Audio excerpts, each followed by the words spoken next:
So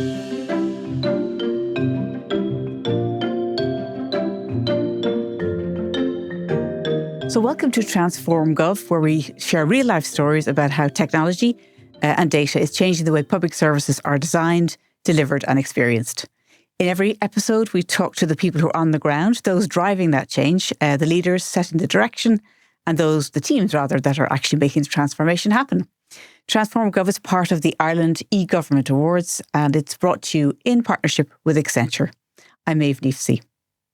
Today on Transform Gov, we're looking at a topic every public sector body talks about, but very few truly embedded into how they design their services, and that is universal design. And before you go off into the darkness thinking universal design, I know everything, we've got a lot of really practical examples to share with you, because we've got the winner of the Ireland eGovernment Awards universal category going to share their experience and what they've learned.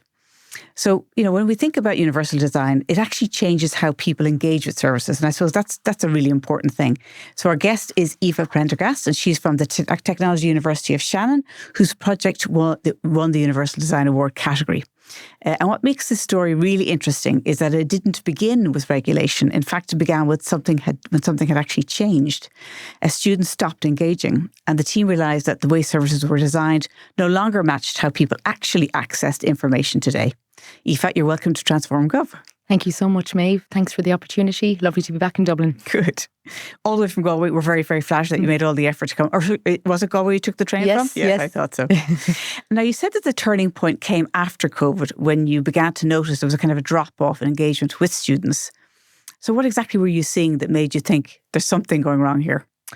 Yeah, I suppose really after COVID, we would have noticed a drop in engagement with students in terms of how they accessed our service, how they accessed information, and also, I suppose, a change or an evolution in terms of their expectations when it comes to being work ready, being ready for that first graduate job, and also being ready to get out into the workplace in terms of their own placement. So when I talk about a drop of engagement, it really for us was, we saw a shift in how students consume information and how they were consuming it in ways that maybe wouldn't have been, we'll say, the standard traditional norm that you would expect in any higher education setting. And I suppose in my role as Careers and Employability Manager, we are overseeing student practice placements, we're overseeing all of the employability skills programs. We're looking at their CVs, their application forms, their interview preparation, and all that pre-work preparation, really. And we would have noticed, I suppose, a significant shift in terms of how students are preparing for the workplace. So if there's a gap or there's a difficulty in higher education, it's going to filter through or trickle through into the workplace. So for me, looking at that lack of engagement, it was, how do you catch this so it doesn't become a problem later on? Okay, so if we go back a little bit, what were the indicators? What were you seeing? You knew there was change, but what was telling you there was change? What were you seeing? I suppose really, firstly, it's the communication piece with students. So even in terms of their email communication, it was turning into kind of an instant communication service where there was one-liners in. More like a WhatsApp than an email. A bit like a WhatsApp, yeah. Especially maybe even the overall message a student would want an answer to was in the subject line, which would have been very different from what we would have experienced previously. And I suppose in terms of what they were seeking, it was more of a transaction rather than trying to create a relationship with the student, trying to create that really rich student engagement. So when you see this kind of communication coming through, you have to get to the bottom of it and get to the root of it and say, okay, well, do we have to respond to students in the same way? So if you're responding to me via text message, are we going to respond back this way? And obviously that's not the move forward, but it's looking at, okay, how can you put scaffolds in place for a student to, I suppose, become engaged or have a hook that creates that interest or that motivation around their own career development? And how do you build that? How do you scaffold that? How do you support that? And for me, it was looking at universal design in terms of, if this is the shift that's happening and students are moving down this pathway, well, then we have to follow that pathway and make sure that we have, I suppose, the right enablers and the right levers to be able to guide them and support them with that. So is there a piece of you, I mean, there is obviously saying that the students are communicating in a different way, right? They're not even like a generation 5 years beforehand. Yeah. They're just doing things differently. But are you also trying to enable them to realise that maybe that's not the best way to communicate with potential employers? Is it you responding to this is how they like to communicate, we'll respond, or is there more to it? I think there's more to it. And maybe another key aspect of it is focusing on things like etiquette for the professional workplace, and what might seem, I suppose, perfectly normal and typical for me or you or anybody else doesn't always filter through. And maybe COVID has a lot to answer for in terms of that, in terms of the kind of the social norms, the expectations that people have. And I suppose one example that I would use would be where my team in Careers and Employability, they would do pre-placement workshops with individual student groups, and having to, I suppose, have checklists for students in terms of this is how you behave in the workplace. This is maybe a script in terms of how you might communicate on the phone, for example, because for me, sometimes students, you think they might have access to those opportunities of making a phone call to a potential employer, responding to a request for an interview, and that's not always the case. So for a lot of our students, this is the first time they're doing something like this. So the way we would think you would adapt or respond to that is very, very different. So you're taking it step by step. Yeah, we can't make assumptions. I think that's what you can learn. I know that I was talking to somebody about doing a project with me. And I suppose it was an interview really. And they were in a car, with their phone. And I thought, gosh, they haven't really made much effort. But I think the difference there, I read it one way. I think for them, that was normal. Yes.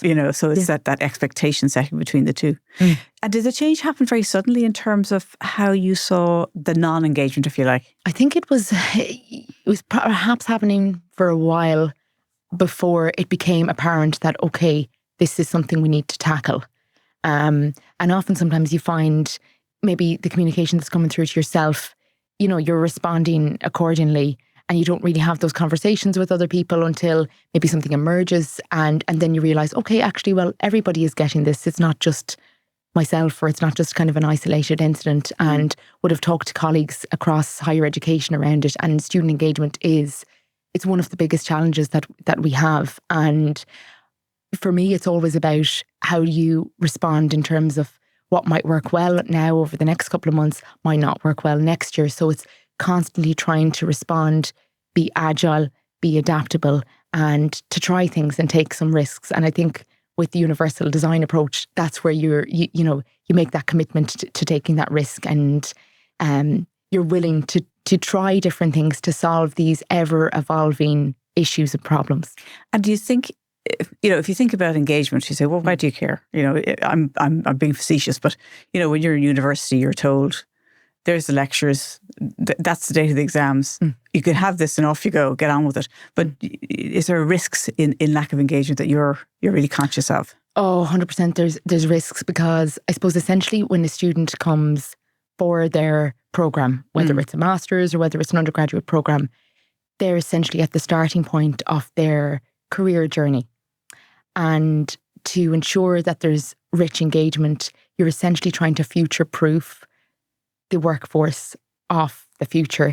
And I think we have an enormous responsibility in higher education to ensure that the students that are coming into us, that we treat them with respect, but we prepare them with the necessary skills and competencies to succeed in the future. So while they may be going to attend lectures or tutorials and workshops, that's one aspect of their education. And I suppose I have a focus on how we provide high value, personalised learning experiences. And when we talk about shifts with the student profile, and inevitably it's going to trickle into the workforce, I'm seeing different things with students in terms of an increase in mental health difficulties, neurodivergent learners who might need that extra support, who may have a number of commitments outside of the education environment. And when you're seeing these things, you begin to realise that everybody has their own paths, their own, I suppose, life and all the baggage that goes with it. And it's trying to create a very personalised career pathway for those students from the moment that they come into us induction right through when they exit. And for ourselves in the Technological University of the Shannon, we have been fortunate over the past 3 years to have the highest employability rate in higher education in Ireland.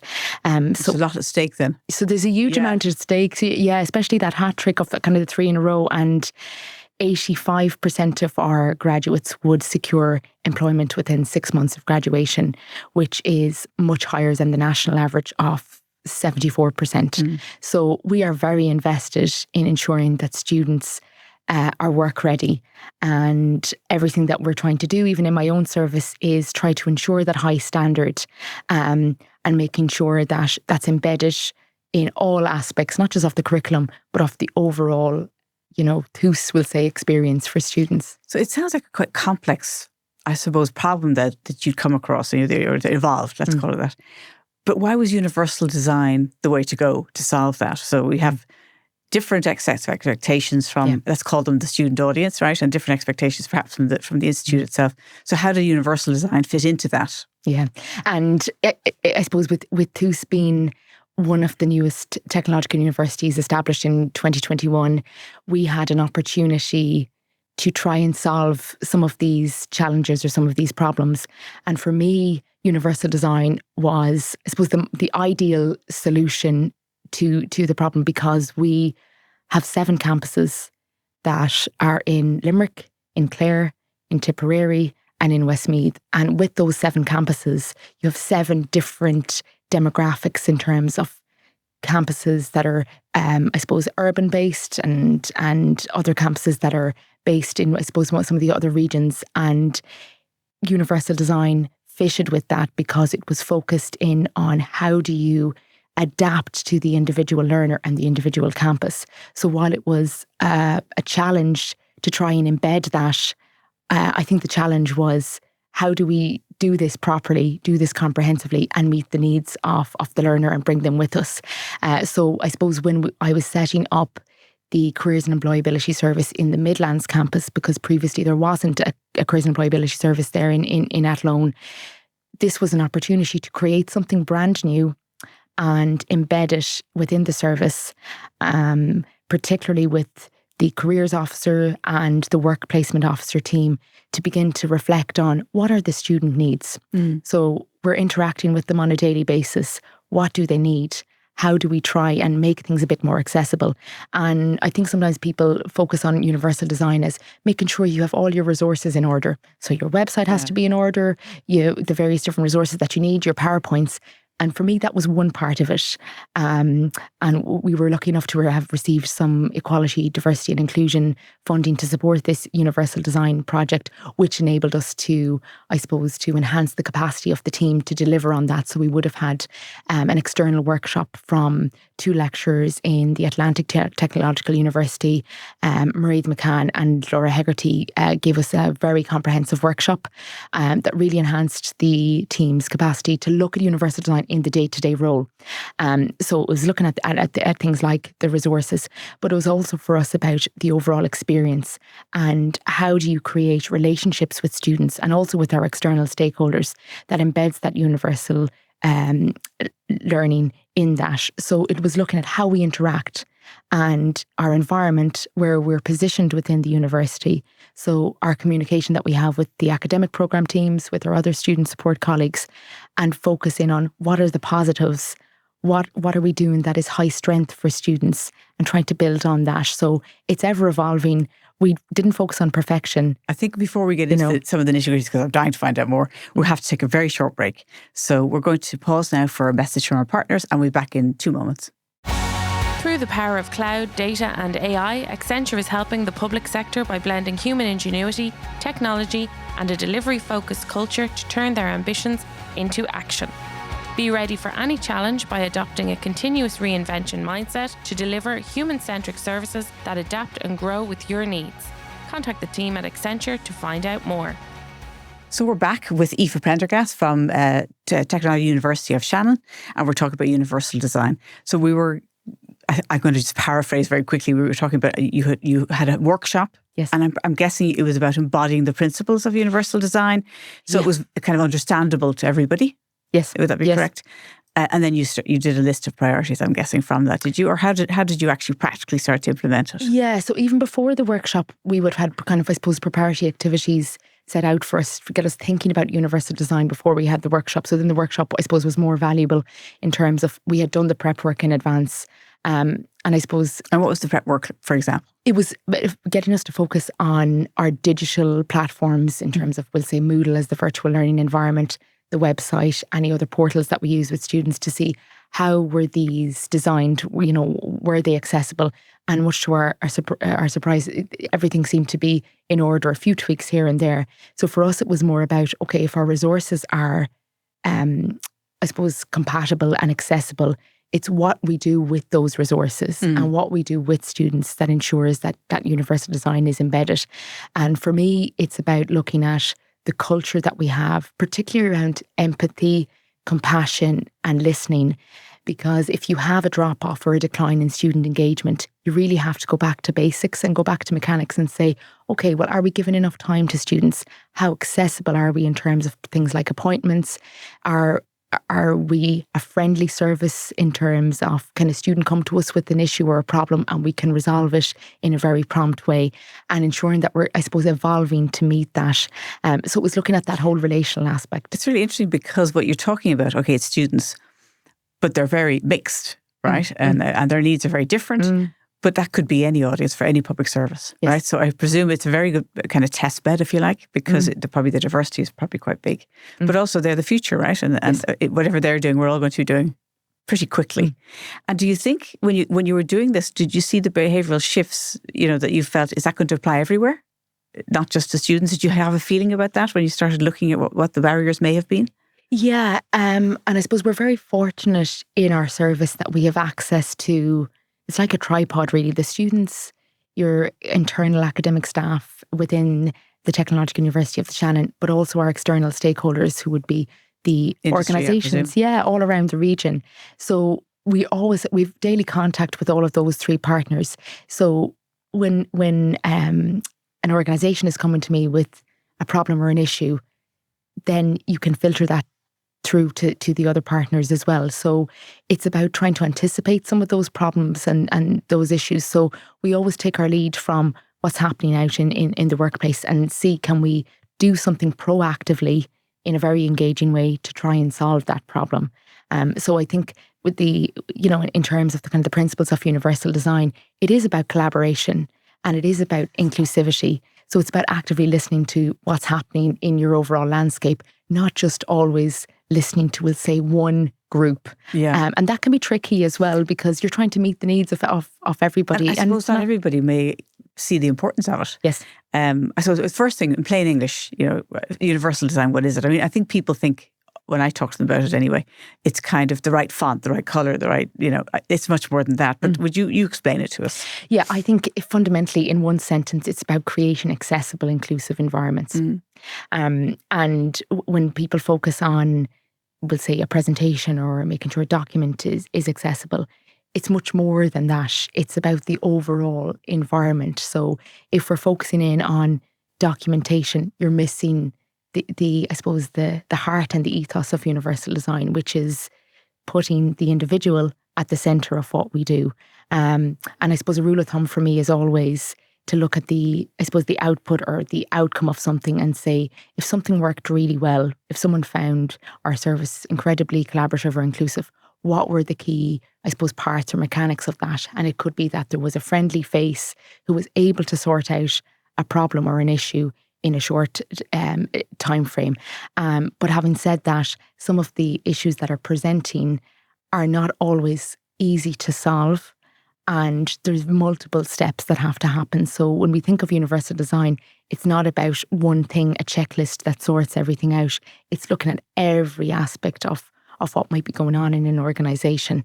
And you really have to focus in on the team that are interfacing and intersecting with individuals and really supporting them to make sure that you're delivering a quality service. And that's why I'm a really big believer of how universal design can change your relationships with people that you're interacting with on a day-to-day basis. And it can make you pause and reflect on what you're doing, and maybe having to pivot every now and again and to stop something and maybe to spend more time intensively on certain challenges or issues for we'll say for the wider good. So it's kind of if you like, a 3D version, isn't it, really, of that person's experience, in the sense that it's not just about when they come to the digital experience that the stuff's there and it's accessible by some regulation, right? Yes. But it's much more that the response to how they like to think and how they like to access information and the speed of problems being resolved. Yeah.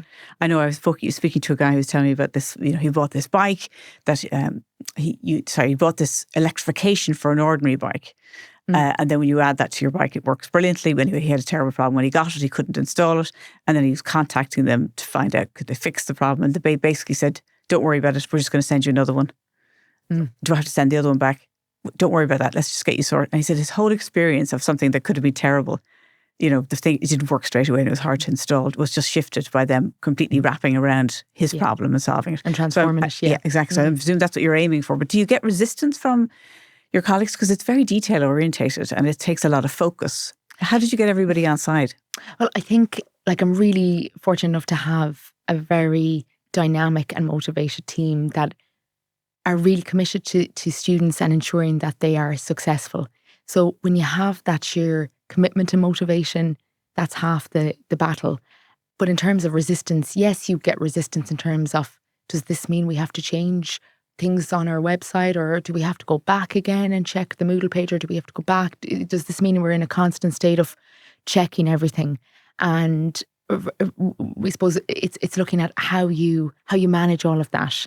But the resistance is more about making mistakes, or what if we do things wrong? And with the universal design for learning approach, it's about taking that risk.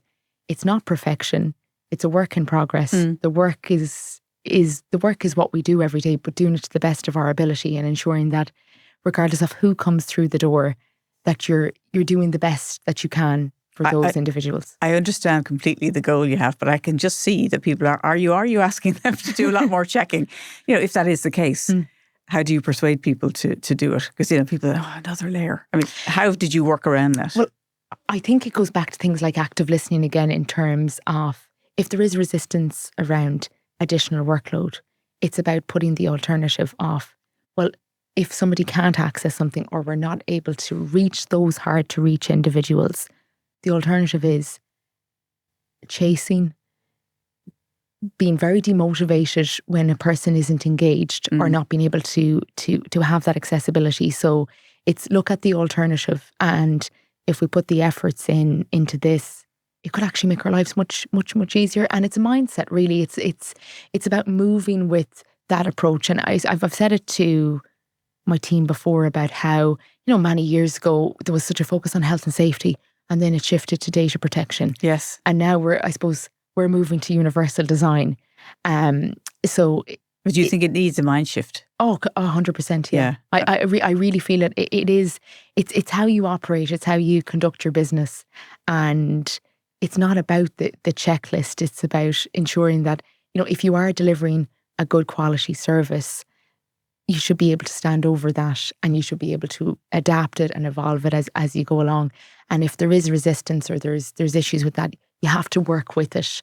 And perhaps some of the resistance is good quality, in terms of there's another way of looking at things, or another lens, or perhaps there is an additional workload, but it's okay, how can we make that more manageable, and have a discussion around that and debate it. So it really gives you that kind of reflection as well. So I suppose in a way, this I'm going to call it project, but it's probably a way of thinking, a mind shift, right? Was it helped by the fact that this wasn't driven by regulation, but really more about, we've got to change the experience, our students are engaging differently? Do you think that helped? Yeah, I think it did, because the evolution of what was going on in front of us was changing, and it's about looking at, okay, how do we confront this head on and do something about it? Because if you leave it and just hope that it will get better, the problem would be bigger in a couple of months or a year's time. And trying to deal with it then is a kind of you're in a worse situation.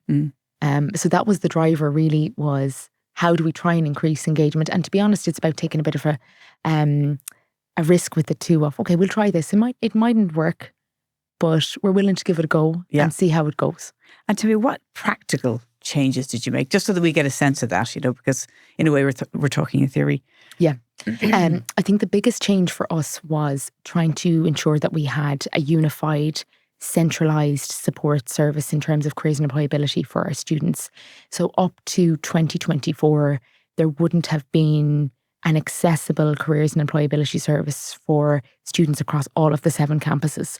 So by ensuring that we had the adequate resources to invest in this was crucial. So it meant that whether you were on the Thurles campus or whether you're in Midlands or in Midwest, you had a team who can assist and support students with dedicated to support with that aspect of employability. So that was the key feature of that. But underneath that, then, in terms of kind of practical kind of takeaways, you had motivation from within the staff team to ensure that students had that high value, personalised student experience. And for me, that was worth so much more than all of the checks that we did around resources and developing new material. So that was another aspect of it as well. And I suppose for people who might be exploring this area, it was a useful moment when we embarked on this project to pause and reflect and look at the positives that are coming out of this, and look at the good quality work that's going on a daily basis. And you can get a lot of motivation from that. And in terms of practical things that were before and afters, what if I were experiencing it as a student, what changed, in my engagement? Why did I get more engaged? What was different? I suppose what was different was at the forefront of our delivery is having an enabler of support for students in terms of their work-based learning. Mm-hmm. So it was having that dedicated team in the background to help and assist. So for a student, I suppose, before and after, there was a place for a student to go to knock on the door and to ask for assistance and support. And also we have the digital infrastructure as well in terms of the virtual learning environment and the website. But it was more about having that physical space and having the dedicated resources around it. You mentioned at the very beginning of the interview that, you might get a student, and I'm assuming they're young, but they may not be, but they might be using kind of one-line, subject line questions. So did you just change how you responded to those? Did you say, look, that's the way people communicate, we're just going to not expect much more, or they're not going to make it any harder? Yeah, well, I think with the one-liners, it was when those would come through, it was an opportunity there to, okay, something has come through in terms of what we're looking at here with the kind of the decline in engagement. So how do you engage that student? So what kind of response do you put back to that in terms of what supports do you actually need, and asking more leading questions?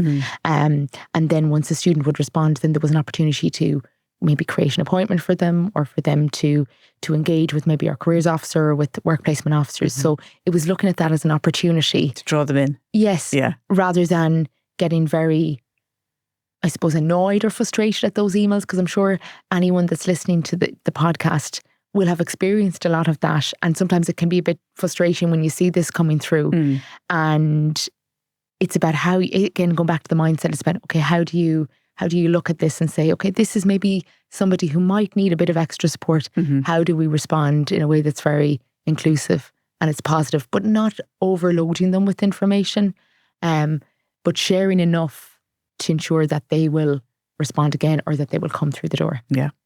And in terms of the kind of complexity of it, did you get good feedback though from the work that you did do, both from students, industry partners, the academic staff, or have you got feedback from them? In terms of feedback, like with universal design, because I suppose it's nearly like an approach or a philosophy. I suppose it's engagement numbers, isn't it? And that ultimately be the metric.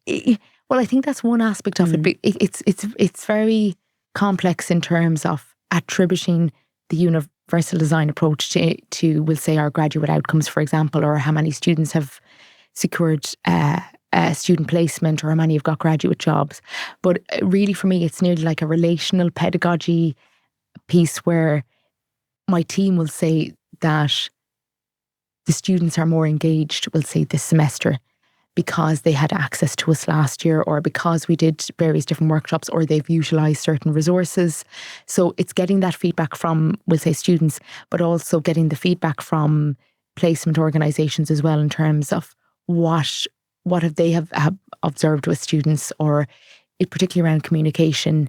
Has that changed or that's shifted? And we're never going to get to solve that overall issue around that communication piece, but we would hope that we are providing students we're equipping them with the necessary skills to be able to maybe flesh out some of that communication and maybe understand a bit more about how communication is so central in the workplace. So there's a mixture of different, I suppose, metrics is one, that qualitative feedback is another. But for me, it's about seeing a team that's happy with the service that they're providing and the level of engagement that's coming back. And I presume, Aoife, you did have students involved in the project, did you, in terms of as end users to help inform what you were doing? Yeah, and I suppose only a few weeks ago we would have had user groups across the different campuses in terms of the future design of our service, and we have a number of, I suppose, student champions as well that are very engaged with this. But with the user groups, that was really interesting in terms of on a semester basis to run those to see what do students need or what do they require, and what comes back semester on semester is they really want that personalised approach where they can meet somebody face to face and talk through whatever issues are presenting, and that's the feedback semester on semester. Well, I got to go back to talk about us. How positive was it for you to win the award in terms of the Ireland eGovernment Awards for Universal Design? Oh, it was, well, first of all, it was a big surprise because when you have so many competitors, it's always a surprise. But at the same time, it was a huge privilege and honour to be selected. And it was a real, I suppose, recognition of the work that we're doing on a daily basis that you can stand over and you could say, well, actually, we meet the benchmark. This award is quality assured by a number of different assessors. They saw the spark, the curiosity, the commitment that we have to universal design, and that's enormously gratifying for myself and the team to see that in practice, and especially with the awards as well. Like, they're running for more than 20 years, and 24th year this year. Oh wow! 2026, yeah. So to win it is. It's enormously beneficial. And did it help you internally? Because I know you've got some extra funding, haven't you? And you've got a Toronto expert, or an expert from Toronto rather than Toronto. Anyway, they're coming in to help you with your universal design next stages. So are they linked in any way? Yeah. So I suppose after winning the award back in September, there was another call out for funding in November, I think it was, and we've been successful again. And I really put down that the success of getting funding for another additional year down to the fact that we did win the award. So for listeners, I think it is it's something there to kind of explore further. So obviously the Universal Design project is ongoing. It's something we're going to continue doing for many years to come, I hope.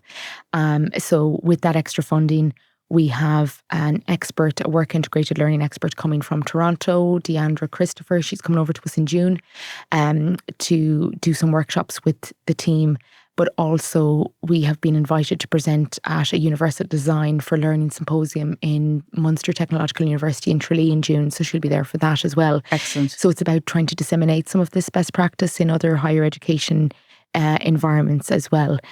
So it's great to, I suppose, expand it to look at what's happening globally as well. And I would have met Deandra at a conference in Oslo last September. Actually, it was before we had won the award. So I'd made that connection with her, and she has a huge interest in universal design, particularly for employers and for students who are going out into employment. She's done a lot of work in Toronto in that. So that was one of the, I suppose, the reasons we connected was I said, well, what's your secret? What did you do first? What are your top tips? And she has lots of resources, and so she's going to be really strong asset when she comes to us in June to explore where we can go with this in terms of... Good, because you just said my last question. So what's next? What are your tips if somebody else is embarking on trying to really take your learnings? What would you suggest they start with? I suppose real practical suggestions would be for anyone, look at what you're currently doing in practice, because sometimes something like this can seem like it's a whole utter having to change everything and transform everything. No. You're probably doing some of it already, but you don't know. And I suppose that's the key practical suggestion, is to look at what you're doing day to day. How do you interact with people? What works well? What doesn't work well? Begin to look at resources. I suppose as you move through the whole project, it's not something you can do very, very quickly, but to pick specific resources that you want to, I suppose, make more accessible, and also get feedback from your team that you're working with, but also anyone who interacts with your team, because they will have suggestions, they will have insights, and to try and get them involved at an early stage, and to try to get that commitment or that buy-in. Because more than likely they will be embarking on aspects related to this, so we may as well do it all together. So there will be some kind of practical insights, and I suppose the other practical suggestion would be to look at the eGovernment awards in terms of perhaps putting in an application for to be shortlisted for an award, because I think it's a really good learning experience. It does make you look at what you're doing in your own work in terms of university design, and actually having to clarify and articulate it. Articulate it in kind of a very short word count as well. So there's learning in that in terms of looking to the future and looking at kind of improvement. Well, look, it's been fantastic. Thank you so much, Aoife. I really, really enjoyed talking to you and learning a bit about universal design. And I think there's more to come. We'll be back, hopefully, entering another category. But for everybody, if you enjoyed that and you enjoyed this episode of Transform Gov, please share it with your colleagues. And there's plenty more podcasts you can listen to on Transform Gov. And we'd like to hear more stories from you. So please email us to info@digitalgovawards.com if you think you'd like to come on the podcast and share your own insights. But finally, before we finish, I'd like to thank the studio team. So that's studio manager Peter Rice, video editor Neil Horner, sound engineer Lee Brennan, and videographer Richie Ryan. Thanks for listening, and see you next time on Transform Gov.